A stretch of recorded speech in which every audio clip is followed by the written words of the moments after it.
मैं Ashish Kumar Indus valley civilization के जो सेकंड पार्ट में आप सभी विद्यार्थियों का बहुत बहुत स्वागत है। हमने एक प्रश्न पूछा था कि सका एरा और विक्रम एरा में कितने ईयर का डिफरेंस होता है। तो मैं इस बात को 2 मिनट और थोड़ा एक्सप्लेन कर लूं। एरा यानी संवत किसी भी टाइम के रिलीजियस एंड पॉलिटिकल स्टेटस को डिसाइड करता है। तो विक्रम एरा 57 बीसी को कहते हैं। विक्रम एरा 57 बीसी को कहते हैं और सका एरा 78 एडी को कहते हैं। एडी मीन्स एनो डोमिनी होता है, जिसका मतलब होता है ईस्वी सन, और बीसी का मतलब होता है before the birth of Christ, यानी ईसा पूर्व की बात करते हैं तो ये 57 होता है। तो जब हम लोग डिफरेंस की बात करेंगे तो 78 माइनस 57 मीन्स 78 प्लस 57, और ये आपका 135 ईयर्स होगा। तो ये विक्रम एरा और सका एरा के डिफरेंस की बात होती है। खैर, हम लोग इंडस वैली सिविलाइजेशन के सेकंड लेक्चर की मैं बात कर रहा था, और इंडस वैली सिविलाइजेशन के जब हम लोग पहले लेक्चर में हमने ये देखा था कि किस किस कंट्री में इसका एक्सपेंशन है, और सेकंड लेक्चर में हम लोग ये देखेंगे कि उसके political, economic, social and the religious status क्या थे। क्योंकि अब ये क्वेश्चन चाहे वो पीसीएस और या तो यूपीएससी में ये इस तरीके का नहीं आता कि ये चीजें कौन से जगह से एक्सकेवेशन हुई। खैर, जिस प्लेस का इंपॉर्टेंस है वो चीजों की हम लोग बात करते हैं। सबसे पहले हम इंडस वैली सिविलाइजेशन के पॉलिटिकल स्टेटस की बात करेंगे, और पॉलिटिकल स्टेटस को बात करने के पहले हम उसके ये देखेंगे कि जो टाउनशिप प्लानिंग थी इंडस वैली सिविलाइजेशन का, तो उसमें हमने आपको बताया था कि इंडस वैली सिविलाइजेशन ये का हर एक शहर 2 पार्ट में डिवाइड है। ये ईस्टर्न साइड था और ये आपका वेस्टर्न साइड है। जो eastern side of the Indus valley civilization है उसमें यह देखा गया कि एक मेन एंट्रेंस थी, और ये चारों ओर से ये बाउंड्री से ये एरिया कवर्ड था। दूसरा, जो western side of the Indus valley civilization है उसमें जो भी मकान बने होते थे वो मकान हाइट दे करके बनाए गए थे और इनको चारों ओर से कवर्ड किया गया था। तो ये western side of the Indus valley civilization and ये eastern side of the Indus valley civilization. Along with that, ये जो eastern side of the Indus valley civilization है इसमें कुछ ऐसे भी मकान बने थे जो कि इस मेन एंट्रेंस के बाहर बने थे, और ये जो मकान बने थे अंदर के किसी भी मकान के फीचर से ये किसी भी तरीके का मैच नहीं करता था। तो सबसे पहले हम लोग इस एरिया में देखने की कोशिश करेंगे कि आखिर ये कौन सा, ये प्लेस पे कौन से लोग रहते थे, क्योंकि ये ऐसा लगता है कि ये काफी एक वीवीआईपी क्लास होगा। ये हाइट इसलिए दी गई थी क्योंकि इंडस रिवर में हर साल फ्लड आ जाता था, बाढ़ आ जाता था, और इस बाढ़ से प्रोटेक्ट करने के लिए इनको हाइट दिया गया था। दूसरा, इस पर आसानी से कोई इन्वेजन ना कर सके, इसलिए इसको चारों ओर से कवर्ड किया गया था। अब जब हम ये पता करेंगे कि यहां से कौन से लोग रहते थे, तो इसमें 2 इंपॉर्टेंट इसका साइट है। पहला, फर्स्ट है लोथल एंड दूसरा कालीबंगा। लोथल आपका गुजरात का साइट है एंड कालीबंगा आपका राजस्थान का साइट है। ये 2 ऐसे साइट हैं जहां से हमें फायर अल्टार्स के एविडेंस मिले हैं। ये फायर अल्टार जो होता है वह हवन कुंड कहते हैं, यानी इंडस वैली सिविलाइजेशन के इस पार्ट में हवन कुंड के एविडेंस मिले हैं। तो हिस्टोरियंस इस कंक्लूजन पर पहुंचे थे कि इस जगह पे कौन से लोग रहते थे, तो संभवतः इस जगह पे जो लोग रहते थे उसको हम लोग पुरोहित क्लास कहते थे, क्योंकि ये लोग रिचुअल्स का काम करते थे, इसीलिए यहां पर हवन कुंड के एविडेंस मिले। तो इस कंक्लूजन पर हम लोग पहुंचे कि जो western side of the site है of the Indus valley civilization, वहां पर कौन से लोग रहते थे? तो पुरोहित क्लास रहता था। जब हम लोग eastern side of the Indus valley civilization की बात करते हैं, तो अब यहां पर कौन से लोग रहते थे? इसके लिए एक बहुत बड़ा एविडेंस हमको मिला, वो था धौलावीरा। धौलावीरा गुजरात का साइट है, और धौलावीरा में यह ध्यान रखिएगा कि इंडस वैली सिविलाइजेशन में सबसे बड़े स्क्रिप्ट का एविडेंस मिला है, और वो जो स्क्रिप्ट हमने आपको बताया कि जो पिक्टोग्राफिक स्क्रिप्ट थी, उसके सबसे बड़े एविडेंस मिले हैं। तो अब यहां पर मेन एंट्रेंस के पास ही एक पिक्टोग्राफिक स्क्रिप्ट में लिखा हुआ नेम प्लेट मिला है, तो संभवतः उसमें यह बात लिखी होगी कि अंदर कौन कौन से लोग रहते थे, लेकिन चूंकि स्क्रिप्ट रीडेबल नहीं है, इसलिए हमारे लिए वो परफेक्ट सोर्स के रूप में नहीं है। तो आर्कियोलॉजिकल एक्सकेवेशन और लोग अनुमान के आधार पर इस कंक्लूजन पर पहुंचे कि ये इस एरिया में, जब हम ये बात करते हैं कि कौन से लोग रहते थे, तो यहां इस एरिया में ये जो लोग जिस तरीके का बर्तन यूज करते थे, बर्तन की दो कैटेगरी होती थी। एक बर्तन ऐसा होता था जो रिचर क्लास यूज करता था, और एक कुछ बर्तन ऐसे होते थे जो पुअरर क्लास यूज करते थे। तो बर्तन यूज करने के बेसिस पर हम लोग इस कंक्लूजन पर पहुंचे कि इस एरिया में पहला कौन सा वर्ग रहता था? तो वो ट्रेडर्स वर्ग था, यानी व्यापारी वर्ग। सेकंड, इस ट्रेडर्स को प्रोटेक्ट करने के लिए वॉरियर क्लास होती थी। थर्ड, इस ट्रेडर्स को हेल्प करने के लिए, एडमिनिस्ट्रेशन में हेल्प करने के लिए इस ट्रेडर्स को वॉरियर क्लास के साथ ही साथ इंस्पेक्टर होते थे एंड मिनिस्टर्स होते थे। तो traders, warrior, inspector and the ministers, ये इस जगह पे इतने लोग रहते थे। लेकिन अभी हमने एक बात छोड़ा है कि यहां पे कौन से लोग रहते थे, जो कि मेन एंट्रेंस के बाहर है।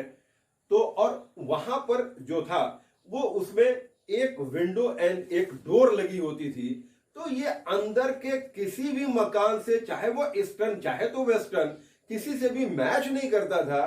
तो हिस्टोरियंस इस कंक्लूजन पर पहुंचे कि इस एरिया में जो लोग रहने वाले थे वो कौन लोग थे? तो इस एरिया में रहने वाले वो आपके स्लेव वर्ग था, यानी दास वर्ग था। तो इंडस वैली सिविलाइजेशन में यहां पर आप देखिए ईस्टर्न एंड द वेस्टर्न। दूसरी बात, मैं आपको एक और बात बता दूं, इंडस वैली सिविलाइजेशन में जो भी मकान बने होते थे, मकान के जो रूफ होते थे, छत होते थे, उस छत पर यूरोपियन बॉन्ड प्रोसेस यूज होता था। यानी छत में सीलन ना आवे, सीपेज ना आवे, इसलिए inverse L shape brick use होती थी। कैसी ब्रिक यूज होती थी? उल्टे एल आकार का ब्रिक यूज होता था, और यह प्रोसेस कहा जाता था यूरोपियन बॉन्ड प्रोसेस।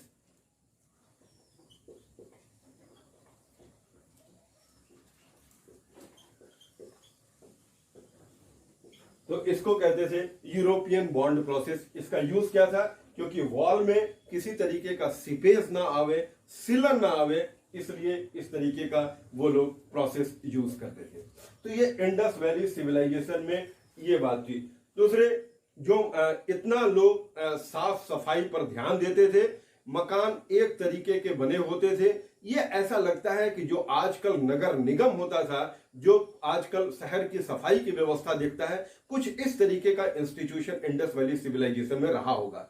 क्योंकि जो मकान के मेन गेट होते थे वो गली की ओर खुलते थे, वो मेन रोड पे नहीं खुलते थे। क्यों ऐसा होता था?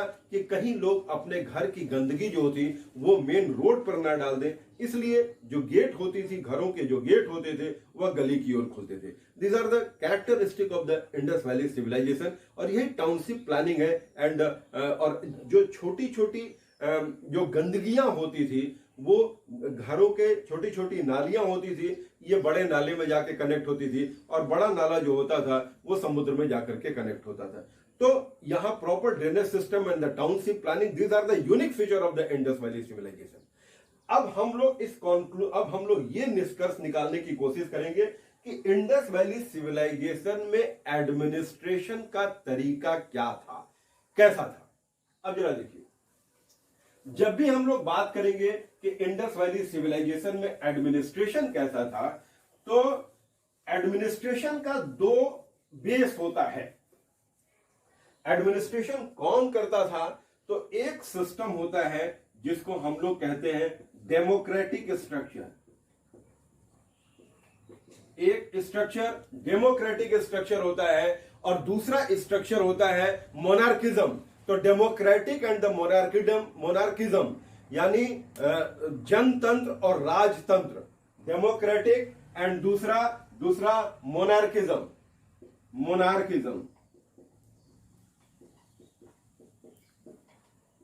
इसको हम लोग कहते हैं जनतंत्र और दूसरा था राजतंत्र। तो अब जरा देखिए, ऐसा लिखा, स्क्रिप्ट की अवेलेबिलिटी रीडेबल स्क्रिप्ट नहीं है, तो हम लोग अपने अनुमान लगाते हैं। हिस्टोरियंस ने क्या अनुमान लगाया कि जब भी राजतंत्र होता है तो राजतंत्र में ही जो सोसाइटी का लोअर क्लास होता है, वह सोसाइटी का लोअर क्लास मेन जो एंट्रेंस होता है उससे बाहर रहते थे। इसलिए इतिहासकार इस कंक्लूजन पर पहुंचे कि इंडस वैली सिविलाइजेशन में राजतंत्रीय व्यवस्था थी।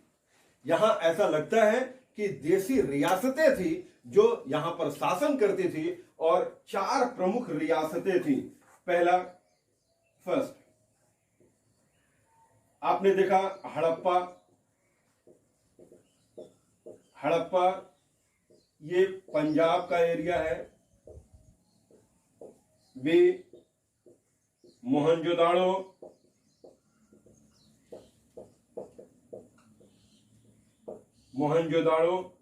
ये सिंध का एरिया है।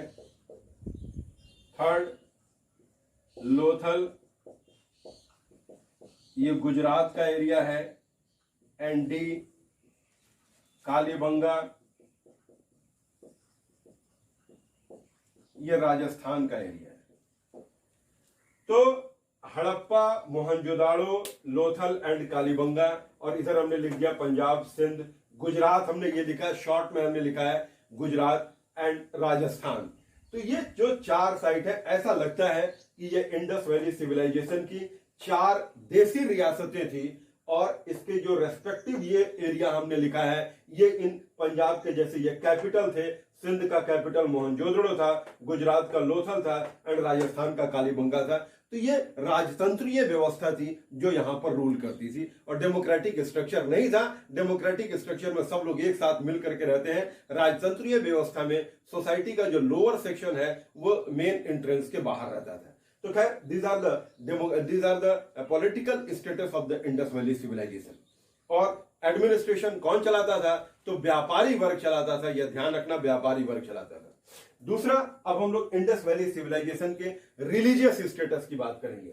अब जब भी हम लोग इंडस वैली सिविलाइजेशन के रिलीजियस स्टेटस की बात करते हैं, तो इंडस वैली सिविलाइजेशन के रिलीजियस स्टेटस में, उसमें हमने ये देखा कि इंडस वैली सिविलाइजेशन में एक इंपॉर्टेंट प्लेस है चनहुदाड़ो।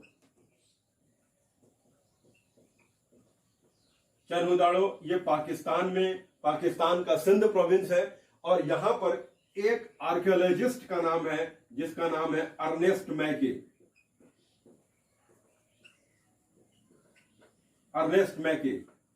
मैके को एक इमेज मिली थी, और ये जो इमेज थी, ऐसा माना जाता है कि ये इमेज प्रोटो ऑस्ट्रेलाइड ग्रुप को बिलोंग करता था। इस इमेज में 3 हेड हैं,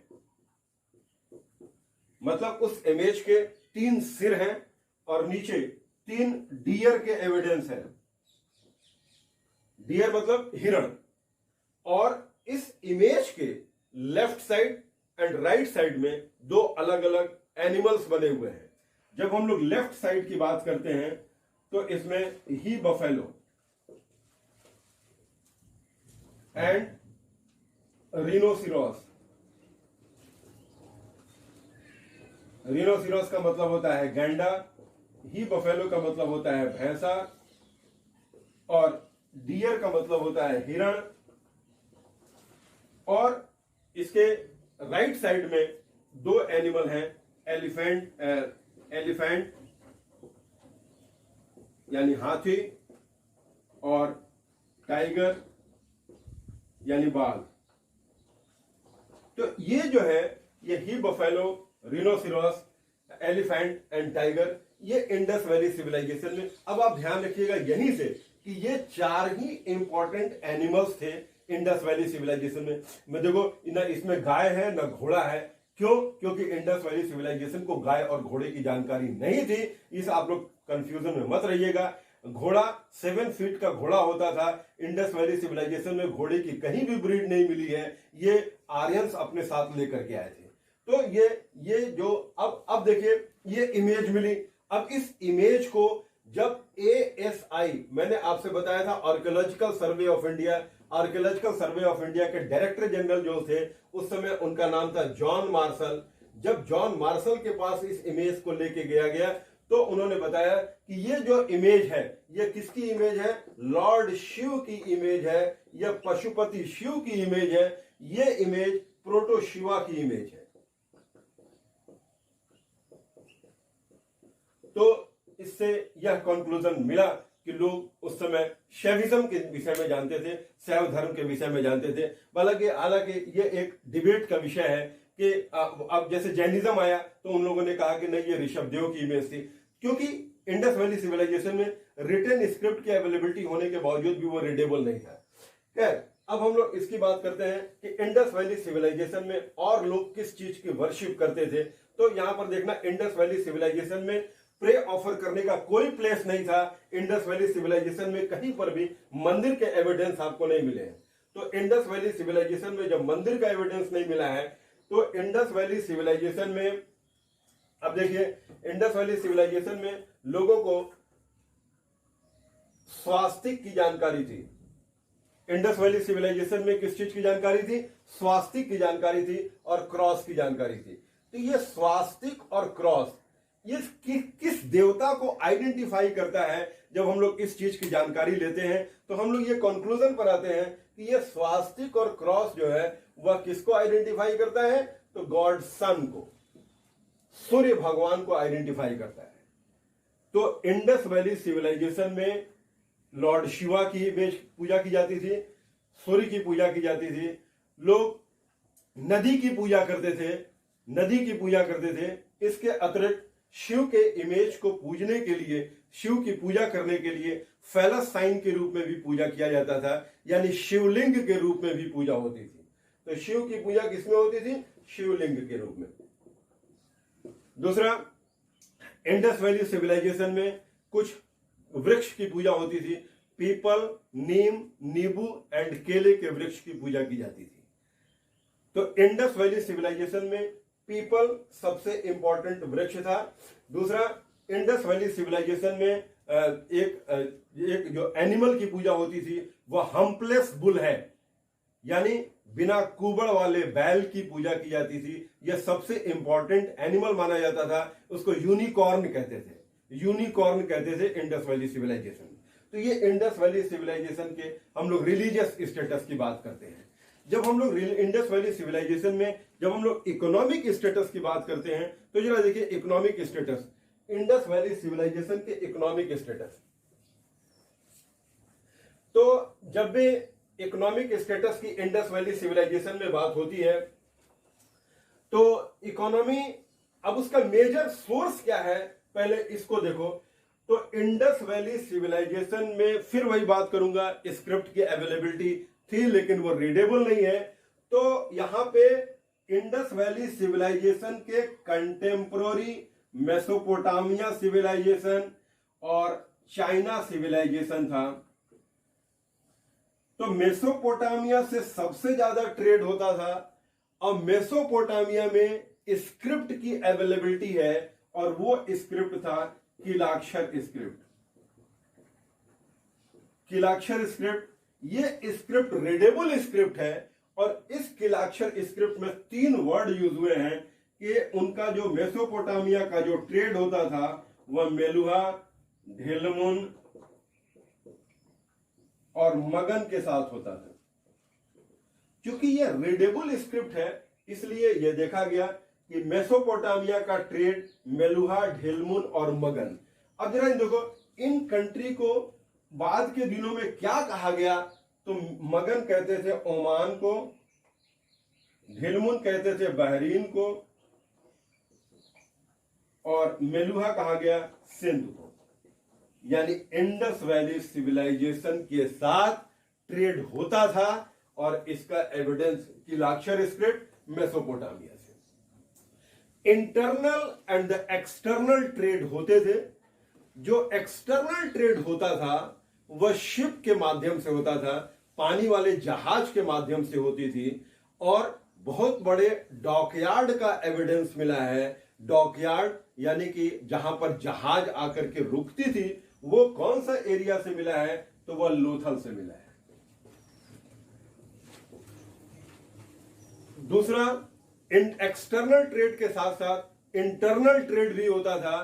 तो इंटरनल ट्रेड एक शहर से दूसरे शहर के बीच में ट्रेड होती थी, क्योंकि रॉ मटेरियल जो होता था वह सब रॉ मटेरियल आपको एक ही जगह नहीं मिलती थी, इसलिए रॉ मटेरियल के लिए जो ट्रेड वह होती थी वह एक शहर से दूसरे शहर में इंटरनल ट्रेड था। इंटरनल ट्रेड के लिए ट्रांसपोर्टेशन क्या यूज करते थे, बुलॉक कार्ट, बैलगाड़ी यूज करते थे। व्हील्स लगे होते थे, लेकिन व्हील्स में स्पोक्स नहीं होते थे, यह ध्यान रखिएगा। व्हील्स लगे लेकिन व्हील्स में स्पोक्स नहीं होते थे, तीलियां नहीं होती थी। तो इंडस वैली सिविलाइजेशन में बुलॉक कार्ट के माध्यम से इंटरनल ट्रेड होते थे। एक्सटर्नल जो ट्रेड होता था वो शिप के माध्यम से होता था, ये ध्यान रखें। दूसरा, इसका क्या सोर्स है, तो जरा देखो इंडस वैली सिविलाइजेशन में लोग यूज करते थे सील को। सील का मतलब होता है मुहर। इंडस वैली सिविलाइजेशन में सील यूज करते थे। जो सील यूज किया जाता था वह सील सॉफ्ट स्टोन का बना होता था, जिसको कहते थे स्टेटाइट। क्या था? स्टेटाइट था।